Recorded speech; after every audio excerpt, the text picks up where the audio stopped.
So often, as content creators and podcasters, we talk a lot about our values, being authentic, showing up consistently. Today, we're going to take it a little bit further with the idea that, guess what? You are enough. You are already enough. Your voice is enough. This episode is full of encouragement and inspiration. And as David talks about his mission and his podcast and his business, you can hear just how very passionate he is about this topic. And I think that a podcast is such a great way to showcase that, as well as to portray that for yourself, for your audience, to share those values in a world filled with AI. So please join me in welcoming David to the podcast.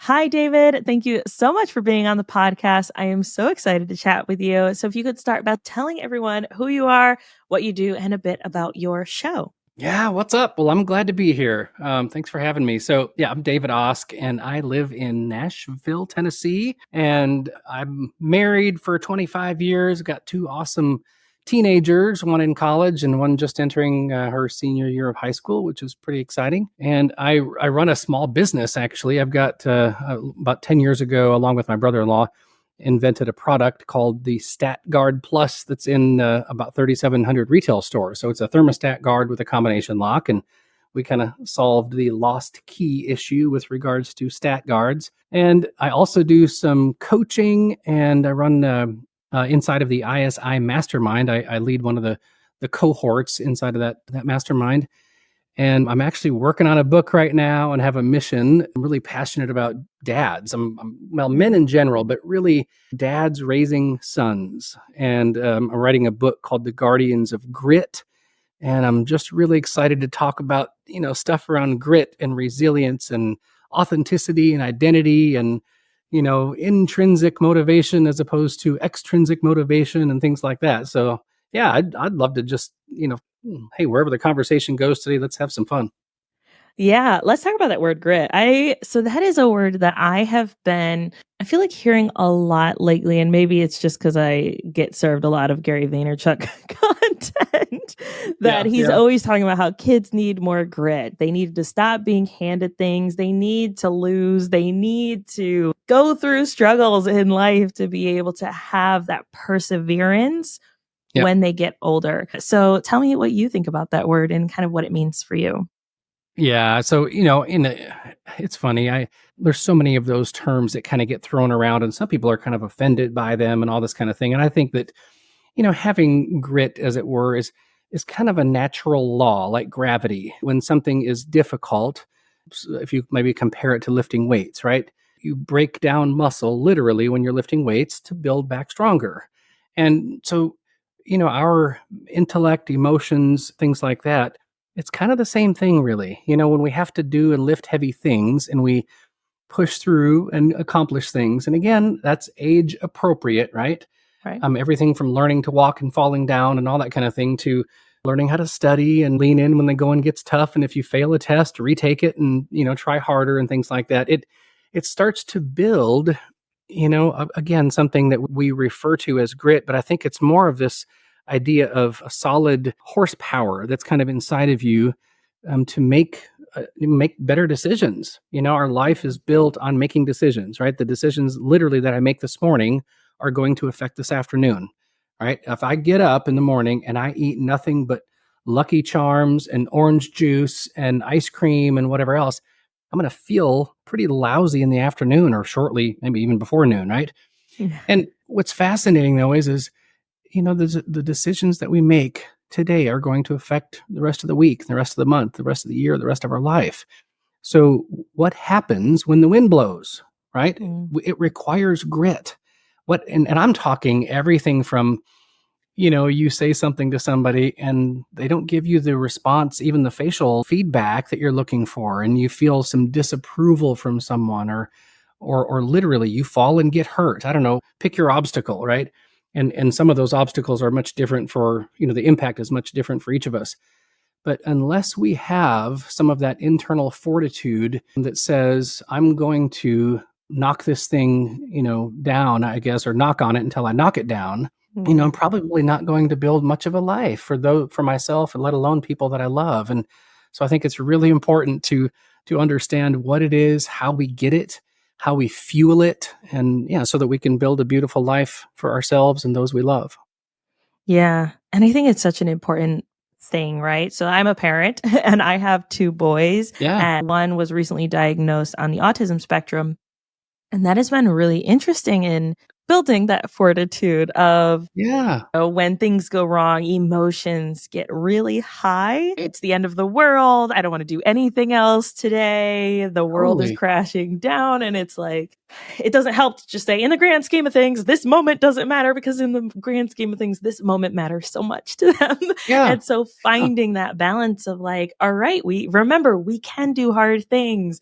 And like my oldest son the other day, my kids have pretty long hair, and I was telling my oldest son, "Hey, you're 10 now. You're gonna have to start washing your own hair, buddy. Like I can't. You're gonna hit puberty soon. I can't be coming in here. Like privacy. I'll wash your hair today, but I think you should start thinking about like." How you're gonna wash your own hair? He's like, well, what if it gets in my eyes, and I don't like rinsing my eyes out? And I'm like, yeah, Yeah. but guess what? What's the worst that could happen? Yeah. You got to rinse your eyes out, and that's okay. Like, it's okay. You can do hard Yeah. things. Remember, you got this.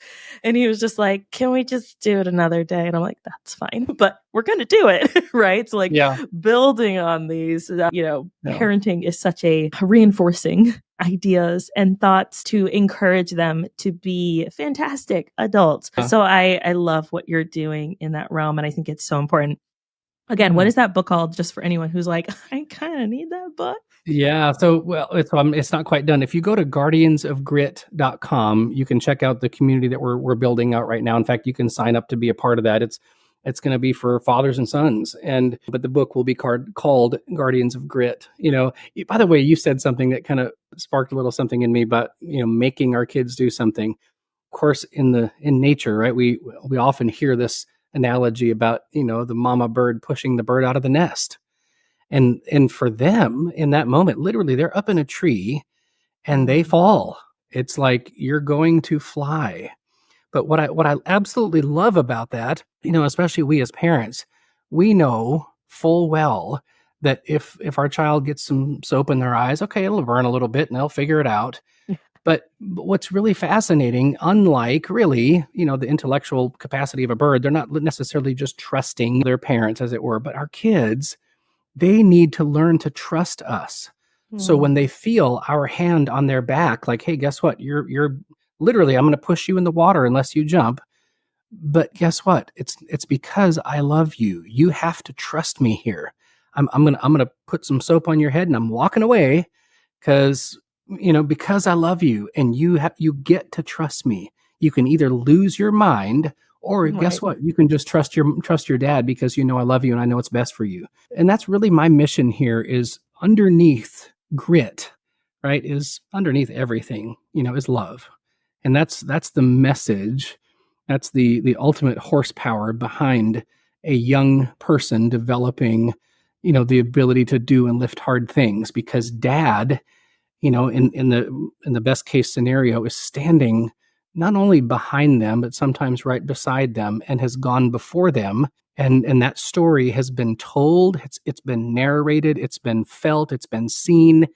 And that young person's leap, as it were, isn't jumping the Grand Canyon at that point. It's like, oh, dad did it, grandpa did it.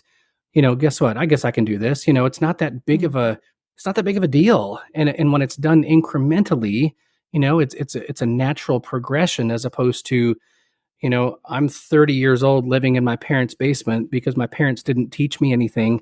And now they're kicking me out with a bunch of anger when it was really their fault, because they should have started when I was 3 years old. You know what I mean? But they didn't know how to do it. They didn't want to tackle hard things. They were not confident enough to enter into that arena. And it was just the blind leading the blind. And my goal in the Guardians of Grit is to make this a wonderful, love-filled, orderly progression for dads who maybe weren't taught that, to help their kids to launch in a a dignified way. Yeah. Oh, I love that so much. It's such a great mission too, and I think it's so needed right now. I don't know if you're a Yeah. millennial, but, like, I'm a millennial as a parent. It's like looking at my parents and even with my husband, like, we look at our parents and we're like, "Yeah, so we know what maybe not to do." Well, by the way, Alicia, I'm glad you asked if I was a millennial. I actually just turned 50, so I'm Gen X. Okay. But, yeah, it's feels like a whole other thing, like, watching our parents and the decisions they made and then Yeah, now being parents and saying, like, how can we be better? How can we do better for our kids, of set them course. up better, Yeah. right? So our kids are not that 30-year-old doesn't know what they're doing, or how to be self-sufficient, right? Right, So right. you have a podcast called The Greatest Good Podcast. Does that also tie into this kind of going theme of supporting people and helping people, specifically parents, or is it something a little different? Absolutely. No, so my favorite quote is actually, I've got it sitting behind me here. It's by a guy named Benjamin Disraeli. And it says the greatest good you can do for another is not to share with him your riches, but to reveal to him his own. And so, what I think is just marvelous about being a guardian, right? Well, I don't care if you're a mentor, uncle, coach, whatever, right? I don't want Parker, my son, to be like me in every Yeah. way, right? I want to model good character, right? Have good convictions, have a virtue stack, as it were, like the impact I want to have on people, where he sees that and is like, oh my gosh, that's powerful, that's good. I want to emulate, that intentionality. But growing up, I looked at Parker, who's 19 and just a total rock star, and just to say, "Hey, son, I see you, right? I see the little picadillos in you. I Yeah. see those things that, that you seem to get passionate about, and I see the things that maybe give you goosebumps. And do you see what I see? And by the way, what I see is great. I love you. I love what I see." And I think ultimately, we're all looking for that, right? We Mhm. all desperately, and I would say more than air, we need the love and the validation of our parents, right? We need someone to Yeah. look at us and say, I see you, and what I see is awesome. And I'm going to get behind that and cause that to grow and water those seeds, and whatever you're into, I'm into. Let's do this. And I think that's, the best gift you can give anybody is to see them as they are and get behind it and get under it and lift them up. Yeah. Oh, that's so good. When you started your podcast, was it kind of like, or when did you start your podcast first? And then what kind of led you to say, hey, a podcast is the thing I'm going to do right now? Because Yeah. it was probably before you decided on writing this book. But when were you like, all right, podcast, that's the direction to get this message out there? Yeah. So, it was interesting. The first kind of iteration of the podcast was me actually just talking to other people, men and women, about what does it mean? What is your greatest good? It kind of ties back also to the Stoics would use the term summum bonum. What is your highest good? Everybody from, Socrates to Plato to whoever else, they had this idea that we were made to place something, in our lives at the pinnacle. We were made to worship something, if you want to use a Christian term, and I'm a Christian. And here's the funny thing though, that might be reputation, that might be money, that might be, your ego, it might Mhm. be status. I mean, it's amazing how many things that we can put in a hierarchy in our lives that, if placed in the right order, can be really helpful. But, the term disorder, if you have a mental disorder, eating disorder, literally means things out of order. So Mhm. if I don't place love, and for me, it's not a feeling, it's the creator of all things. If I don't place him at that highest pinnacle and then order, things down from there, right? Order, Lisa and Parker and Kate and, my family and, friends and things like that, and then work and then mission. You know what? If I start getting things disordered, if I put my pleasure, golfing and whatever else above my wife, get ready for some sparks, right? If I start putting money and career over them, or over, over God for that matter, I start feeling depleted. I start feeling narcissistic maybe, or anxious, or it's amazing how that disorderedness can really start to rock our worlds. But again, when we get things in the right order, the summum bonum at the top is ultimately love, right? Top Right. down, right? I am loved, and I get to pass that around. And again, I don't want that to sound kind of woohoo. It's very practical, like literally loving somebody with no strings attached, right? It's that's the kind of stuff that changes the world, that changes me. And so the greatest good, to your question then, Alicia, the greatest good podcast is a combination of this idea of having things in the right order, not making a good thing an ultimate thing. And then this idea of the greatest good in someone else, right? Because life is all about relationships. Period. I literally Yeah. heard someone say the point of life, it's relationship. The rest of it is a context to experience relationship in. And, to make a huge truth claim like that, you need to tap the brakes and kind of observe that for a second. But isn't it funny? If you're standing on the most beautiful island with everything around you and you're standing there alone, it's Mm. meaningless. If you lose your family and you're standing in your dream home with a Ferrari in the driveway and a jet, in the back 40, it's absolutely meaningless. You would burn it to the ground to have those you love back for just one day. And I think it's really important to understand our design, and to operate in that natural state. I work really closely with Dr. Andy Garrett, who's a clinical psychologist and a dear friend. And he talks about this idea, that when you understand who you are, right, you're acting in your, in authenticity, right, you feel natural, you feel courageous and resilient and free and genuine and all those things. But when you're not, how do you know you're not acting in accordance with your own nature? Well, you're anxious, probably depressed. You avoid certain people or situations. There's chaos that starts to ensue that causes you to not want to feel. So then, you can think of addiction that starts to take place, things like that. So for me personally, like in, doing the Greatest Good podcast, I just ultimately want to shine a spotlight on awesome people and let them talk about how they've built that awareness for themselves, right? And they honor the way God made them and they pass that on. It's just a real simple, progression, natural progression. Yeah, I love what you said about the disorder, right? I think that so often and it's one thing that we tend to phrase it like on this show, and we recently had someone on, Valerie Friedlander, where she talked about your values and what are your values and how do you let your values lead you in your decisions, and it's the same Absolutely. thing. It's that order. I don't think that our values necessarily shift. Like so often they talk about parenting as like you're balancing, and it's like not really. Sometimes Yeah. your family needs you a little more, or your kids might need you a little more, or your wife might need you a little more, or your job might need you a little more.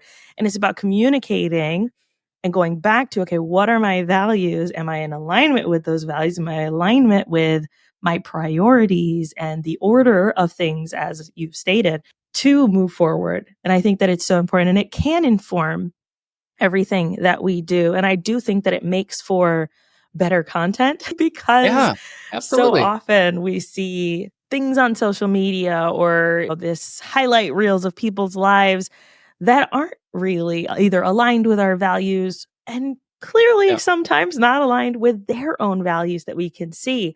And Yep. so a podcast, I think, having these authentic, right? This is a buzzword, but Yep. having these authentic conversations and digging into deeper conversations rather than just surface level stuff Yeah. allows us to live in alignment with our values so much more.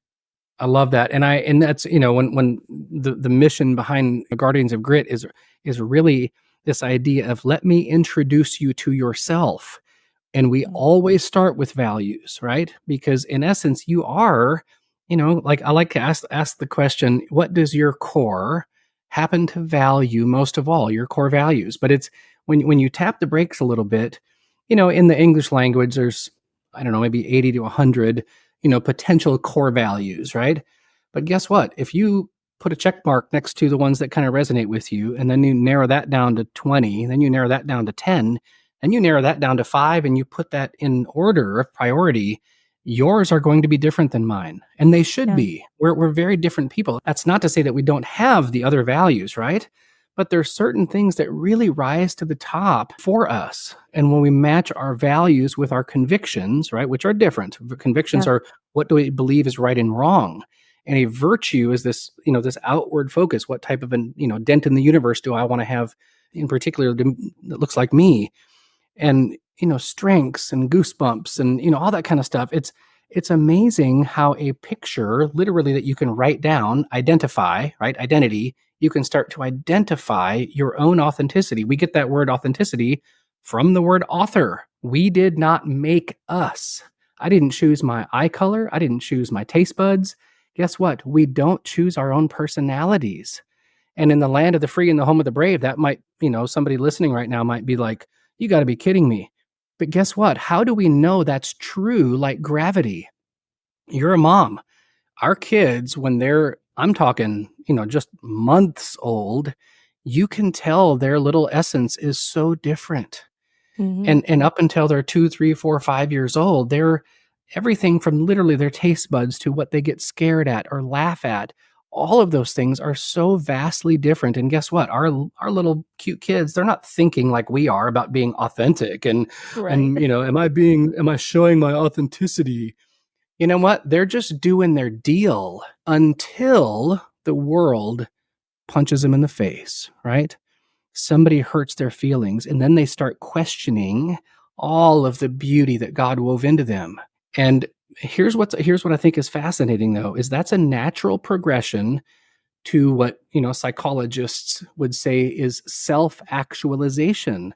So those teen years when they're testing, mom and dad and that kind of thing, into their early 20s, they're really self-actualizing. They're hopefully, right? Some people never do it, but Right. hopefully they're asking really hard questions. What do I believe about everything so that I can base my decisions on something? Most people Mm-hmm. don't have a framework for that. Most people, it's, I got to be somebody that the world applauds. I want to be famous. I want to be rich. I want to be, or be somebody, or at least not be a nobody. It's all this extrinsic stimulus, shame, people pleasing, fear, all that kind of stuff, as opposed to, hey, guess what? I'm David Osk. These are my values. These are my virtues. These are my convictions. This is the impact I want to have. These are the things that make me weep and cry. These are the people that I love. This is the natural progression of things in my life, and this is the impact I want to have. And that's what motivates me from the intrinsically, as opposed to all the social media nonsense that we get sucked up into. I think it's really important to relax into the person that you were authored to be, as it were. And I'm not sure anybody else is using that language right now, but I think it's it's almost like, stop trying so hard. Just be yourself. You don't have to change. You're enough. And that's what I'm really hoping to help dads understand, so that they can look at their sons, right? And not, I mean, their daughters too, but I like niching down, but look at their sons and say, hey, buddy, hey, son, guess what? Do you see what I see? What do you think of this? And when the son starts to say out loud those things that are most true about himself, the father gets to look at him and say, yeah, you got it. Let's go. Let's do this. Of course, that's meaningful to you. Of course, you're like this. Of course, you are. And you're more than enough. And yeah, just cause your children to exhale a little bit. Ah, this is so good. And I'm even thinking about, like, as content creators, right? We're so programmed to keep showing up. And before we got on this, I was doing a talk for a community, and they were like, well, how often should I show up? And how often do I have to have a podcast or show up for my podcast or show up on social media? And I'm like, you get to decide. There are tools that we have to allow us to live our best life outside of these boxes that we see, right? You don't have to every week say, all right, what am I going to do on my podcast today? You can batch record those and then go on the beach somewhere while someone else is putting that content out into the world. Like, you don't have to, you get to live your best life. And I think that so often, especially with the rise of AI, there's been a lot of discussion around the power of a podcast and the power of our voice and the power of our humanity behind our content. Because you look at something on social media and you might not know, is this AI generated? Is this person's original thought? Is this something that they actually believe or say? But when you are listening, Like just listening to you talk about these things that you are so passionate about, you can hear it in your voice. You can hear that these are your convictions. If you just write a blog post about it, I might say, "Oh yeah, just another guy who wants to help dads," but I heard it in Yeah. your voice. And I think that there's so much power behind that your voice is enough. I know when I first started my podcast specifically, there was a lot of fear. Well, when I was 18, I got really bad bronchitis and my voice changed almost completely. Like I used to sing in the choir and I was a soprano, and then now I'm singing with the guys, and I hate my voice, and I had people comment on my voice, and then getting around that to saying, no, you have something to say. You have something that you can put out into the world that can actually make a difference in someone's life. Yeah. Create Yeah. messages that make a difference, that matter. And don't let somebody else say that your voice isn't enough or that your experience isn't enough. You are enough. Oh man, more than enough. I absolutely. And by the way, you mentioned singing. I was a vocal major at Belmont here in Nashville, and I love to sing. Like I literally this morning I've got a PA system set up, and I was vocalizing today and singing and so on. I just love it. So by the way, if anybody's curious, you can go on Spotify or iTunes and search for David Ask, A-S-K. I've got a record out called What a Perfect Day, and I'm pretty proud of that. So Yeah, we'll make sure we have that linked in the show notes as well for anyone who's driving or doing other things so they can hear your that's right. vocals. But yeah, it's so important. I think that really getting to the meat of who we are as people, what sets us apart, whether that's because of our experiences or because of our innate nature or our values. It's okay to be you. You don't have to be everybody Oh else. yeah. Everybody else is already taken. Yeah. And isn't it neat too? It's not, to piggyback here, of course it's okay. And to, what does it look like to celebrate someone? What does it look like to look in the mirror and honor ourselves, right? Just to be, Mm. love your neighbor as you love yourself. It's like, man, of course. I had a dear friend of mine a few years back called me and he goes, "Hey, David, I just wanted to tell you, man, you're made of awesome." I just, and he made a couple other comments. And I mean, heck, at the time, I'm like 47 years old and it put a lump in my throat. And I'm like, man, thank you for saying that. We need that. Of course we do. I mean, even when you get older, right? Yeah. It's not just, okay, I'm 18. I guess I'm done needing encouragement. And because every season of life brings some more challenges every month, every week Yeah. for that matter. And it's, we need that sense, of other people loaning us courage or borrowing courage from us if needed, that kind of thing. And that's what it's all about. I mean, it's a beautiful web, that has been put together before the beginning of time that we get to help each other win and thrive and grow. And I think a podcast is such a great way to do that, right? Especially in a world where, we might not, like you and I would probably never meet in real life unless we were at a Sure. podcasting specific conference or something like that. But Yeah. I get to have this conversation with you and I get to hear about you as a person and take this relationship further, right? Right. Whether that's via social media or email or whatever. And keep the encouragement going of, hey, David, let me know when your book comes out. I'm happy to share it with my audience, right? Like keep Yeah. that connection and those relationships, like you said. It's such a powerful medium for us to be able to Great. to do that. Yeah, absolutely. And I can't tell you how many times too I'll have a connection with someone like this. Just whatever, 45 minutes or something. But then a year or two or 3 or 4 later, you remember their essence, you remember their spirit, and it's like, wait a second, there was something special here. In fact, I did a podcast, a pre-interview. This has been about a year ago, and ended up doing the podcast interview recently. And and it was one of those things too, where they sent a link, hey, sign up for a time here. But as soon as I got on screen and I saw them, I remembered that, initial conversation. I'm like, oh my gosh, I'm so glad to be back here. And it's amazing the impact we can have on each other in a really short amount of time. Yeah, it is. And I think it's so worth it, especially if you're feeling lonely or you're just someone who's like a podcast is a great way to make those connections, I think. As we wrap up, David, is there anything that you really think that our audience should take from this conversation? I mean, we've talked about values, we've talked about you are enough, your voice is enough, as yourself is enough. But is there anything else that you'd like our audience to make sure that they're taking into their day? I think the thing that I'm most passionate about, of course, right now is dads or guardians in general shining a spotlight on the things in younger people that they would dare to be true about themselves, right? That Mm. every young boy, there's a hero in there. And he needs someone to look inside and to ask questions and to give that nod, give that wink. It doesn't have to be some big deal. It can, and sometimes it should. Young men need an older man to come along and just to say, "Hey, buddy, do you see what I see? It's awesome. Let's get behind it." And not only will you be better for that, right? Speaking to the men here, the world will be better for it. And that young man's life, even if it's not your son, of course, if it's your son, go for it.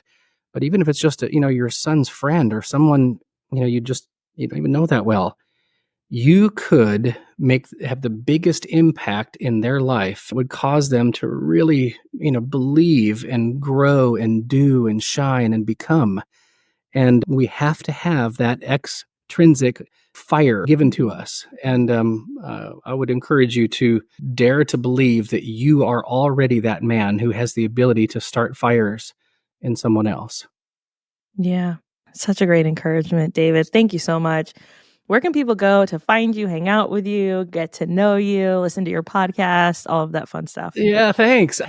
Obviously, guardiansofgrit.com, you can click sign up for the community there, and we're going to be starting that rather soon. My thermostat guard business is statguardplus.com. We're in Home Depot and Lowe's, and just getting into True Value now. And then my personal website is davidask.com. So yeah, reach out if there's anything I can do for you.